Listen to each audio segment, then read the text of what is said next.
ज़्यादातर लोग जानते हैं कि ऋषि वाल्मीकि के आश्रम में श्री राम की मुलाकात अपने पुत्र लव कुश और पत्नी सीता से हुई थी।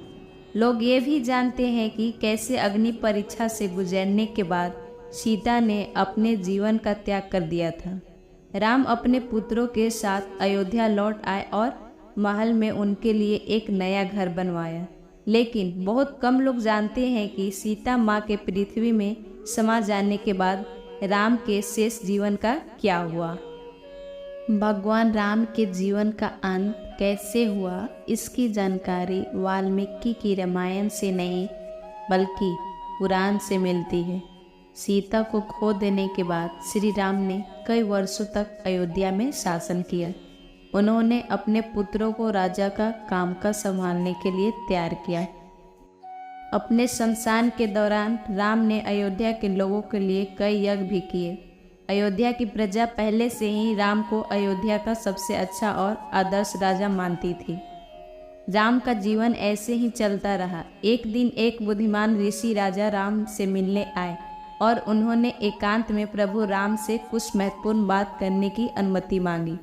राम बिना देर किए ऋषि की बातें सुनने के लिए भूमि पर बैठ गए। ऋषि की सलाह के अनुसार राम ने अपने भाई लक्ष्मण से कहा कि वह दरवाजे पर ही रहे और इस महत्वपूर्ण बातचीत के दौरान यदि कोई आता है तो उसे प्रवेश करने की अनुमति ना दे।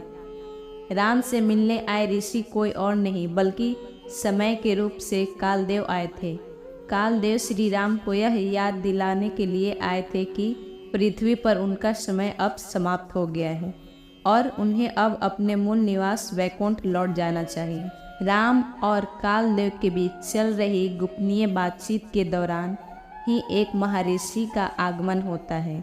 महर्षि दुर्वासा अपने क्रोधी स्वभाव के लिए जाने जाते थे। वह राम से मिलने की तत्काल मुलाकात की अनुमति मांगी। लक्ष्मण महर्षि को स्थिति समझाने की कोशिश करते हैं लेकिन महर्षि नहीं मानते हैं। वह लक्ष्मण पर क्रोधित हो जाते हैं और यह तक कह देते हैं कि अगर उन्हें अंदर नहीं जाने दिया तो वह लक्ष्मण को श्राप दे देंगे। लक्ष्मण को समझ नहीं आता कि वह भाई के आदेश की अवहेलना करे या श्राप सहे। लक्ष्मण को इस बात का एहसास होता है कि यह सारी स्थिति उन्हें उनका अंतिम मार्ग दिखाने का संकेत थी। वह सरयू नदी में समा जाते हैं और अंत में वह शेषनाग का रूप ले लेते हैं। राम महाविष्णु के राम अवतार को समाप्त करने की तैयारी में होते हैं। तभी उन्हें लक्ष्मण के बारे में पता चलता है।